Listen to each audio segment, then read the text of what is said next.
Selamat pagi Bapak Ibu Saudara sekalian. Di rumah-rumah selamat pagi.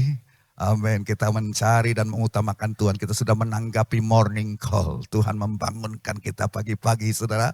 Puji Tuhan. Dia mungkin tepuk pipi saudara. Atau ada banyak orang yang pagi hari merasa ada seperti mengingat, ayo bangun. Nah saudara sudah menanggapi pagi hari. Saya yakin ada berkat Tuhan pagi hari. Amin. Haleluya. Bapak Ibu, sejak awal kitab Kejadian, kitab yang pertama, kitab Kejadian saudara, yang namanya doa dan persekutuan dengan Tuhan itu menjadi tujuan kehidupan manusia. Tuhan menciptakan manusia mau ngapain? Ya, tujuan Tuhan menciptakan manusia pertama Adam dan Hawa adalah untuk bersekutu. Jadi saudara, sejak awal penciptaan manusia, nenek moyang kita Adam dan Hawa adalah untuk bersekutu, untuk menyembah, untuk kalau bahasa sekarang kita untuk berdoa. Ya. Jadi doa dan persekutuan dengan Tuhan itu telah menjadi bagian dari tujuan kehidupan manusia itu sendiri waktu dia diciptakan. Bagian utama tujuan kita berada di bumi sudah sejak zaman nenek moyang itu Adam dan Hawa adalah untuk berdoa, saudara. Untuk bersekutu dengan Tuhan. Ya, seringkali kita tidak berpikir apa pentingnya sih berdoa. Seringkali kita tidak terlalu menyadari untuk tugas kita ini di bidang ini. Ya, jadi saudara, seperti sudah saya canangkan sih, kita kepingin lebih banyak lagi berdoa. Lebih banyak lagi berdoa di gereja ini. Saya ingin lebih banyak lagi berdoa dalam jam-jam hidup saya di sepanjang hari ini. Lebih banyak lagi berdoa di rumahmu, mungkin di kendaraan saudara waktu saudara pergi ke kantor. Mungkin selama ini saudara ya asal jalan aja, tapi ada satu saat saudara. Ya kita mau mengambil tahun 2025 memperbanyak doa. Di tempat kerja saudara mungkin berkali saudara tidak pernah berdoa. Mengapa tidak mengambil waktu 15 menit pada saat-saat yang lenggang saudara berdoa di situ. Saudara, sebab memang kita diciptakan, Allah menciptakan manusia pertama-tama untuk bersekutu dengan dia. Bukan untuk lepas, bukan untuk independen. Tapi untuk dependen, untuk bersangkut paut dan bergantung kepada Tuhan. Apa itu doa? Doa adalah kita bersangkut paut kepada Tuhan karena kita menyadari aku tidak bisa Tuhan lepas daripada Engkau. Aku perlu Engkau Tuhan, makanya kita datang kepada dia. Dan memang kita diciptakan untuk bersangkut paut, bukan untuk independen, tetapi untuk depend, bersangkut paut. Dan itu kita nyatakan dalam doa dan pujian dan penyembahan. Saudara, kalau kita ingat Tuhan Yesus di dalam dunia ini, dia berdoa terus menerus. Ya. Pada awal pelayanannya dia berdoa. Saudara tahu setelah dia dibaptiskan di sungai Yordan, dipenuhkan dengan Roh Kudus. Ngapain? Roh Kudus memimpin dia ke padang belantara untuk apa? Dia berpuasa dan berdoa.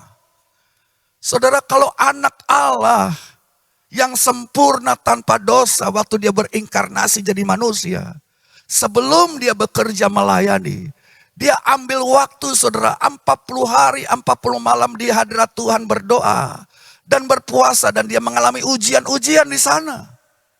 Ya, saudara, jika Yesus saja berdoa terus-menerus dan waktu dia berdoa murid-muridnya memperhatikan ada sesuatu yang berbeda dalam doa Yesus sampai murid-murid katakan, Tuhan, ajar kami untuk berdoa.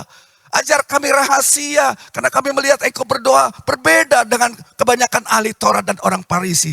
Ada sesuatu, ada kuasa dalam doamu. Kalau Engkau berdoa, kami dapat merasakan Engkau terkonek dengan Allah. Ajar kami berdoa.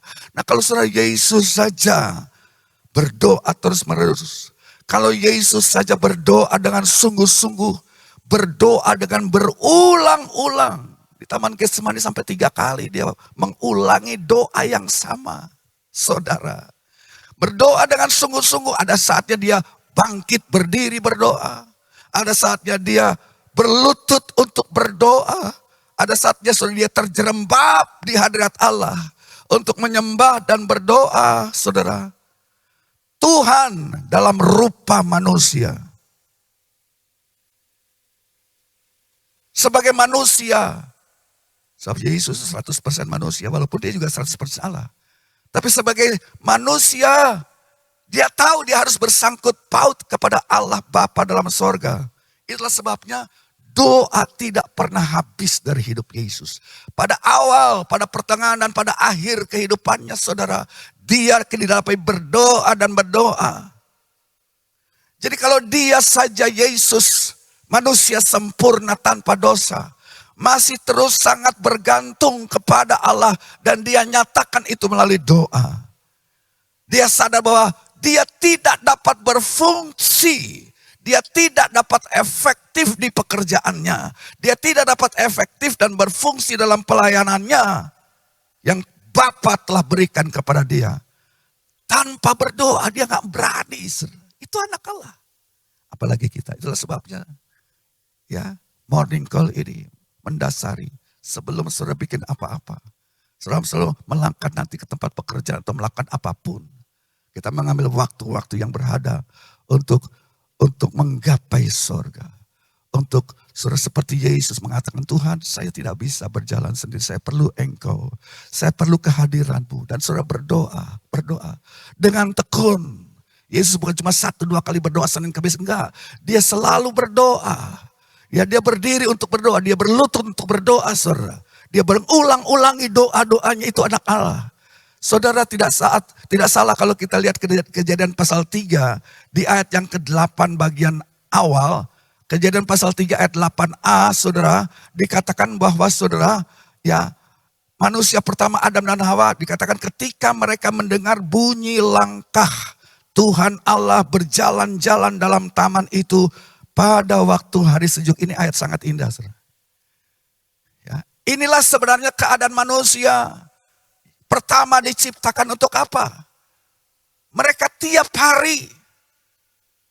Sebab dikatakan mereka bisa mendengar bunyi langkah Tuhan.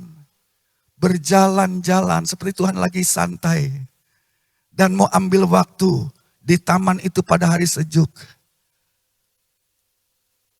Dan manusia datang. Dan terjadi pembicaraan dengan Tuhan. Bukan pembicaraan yang gopoh-gopoh, sebab di zaman sekarang kan orang sebar sibuk ya. Kita dikit-dikit, oh mesti cepat. Aduh mesti cepat ini, mesti cepat itu. Oh ada target yang harus dicapai. Oh ada ini, dan kita lah manusia sibuk di zaman yang super sibuk. Tapi perhatikanlah, manusia diciptakan pertama bukan untuk sibuk. Dan memang Tuhan memberikan tugas untuk kita bekerja. Tapi perhatikan, manusia mendengar tiap sore tatkala sejuk. Ya, mendengar bunyi langkah Tuhan. Ngapain? Apa Tuhan lari-lari? Ayo. Enggak. Tuhan berjalan-jalan di Taman Eden. Dan manusia mendengar bunyi langkah Tuhan. Bukan untuk lari. Enggak. Tapi untuk berjalan. Saudara, saya kira Tuhan seperti itu. Ya, jadi ini satu gambaran petunjuk kepada saya dan saudara. Bahwa ada pola, sebab setiap sore dilakukan seperti itu. Ada satu kebiasaan, ada satu pola di mana Tuhan turun pada waktu sejuk hari, di akhir dari hari itu sudah pada saat matahari mau terbenam. Nah kita pada saat matahari mau terbit, Tuhan turun bersekutu setiap hari dan mereka mendengar suaranya. Saudara, Tuhan mau berbicara, saya percaya Tuhan mau berbicara. Ya, Dia mau memberikan kekuatan. Nah, tidak usah cepat-cepat, tidak usah lari-lari. Mari ambil waktu. Dengar aku berjalan-jalan di taman itu. Mari datang bersyukur. Itu tujuan kita. Bapak Ibu. Amin. Waktu berjalan terus. Ya, ada banyak hal sebenarnya yang saya masih mau bicarakan lagi. Tapi pagi hari ini saya bersyukur sudah menanggapi. Dan ini kita akan lakukan tiap Sabtu. Ya, tiap Sabtu. Tapi kita juga akan menyelesaikan event kita mulai dari Senin sampai hari Sabtu itu 6 hari dan 7 hari berdoa, morning call 7 hari berdoa dan menyembah Tuhan. Amin. Haleluya, haleluya.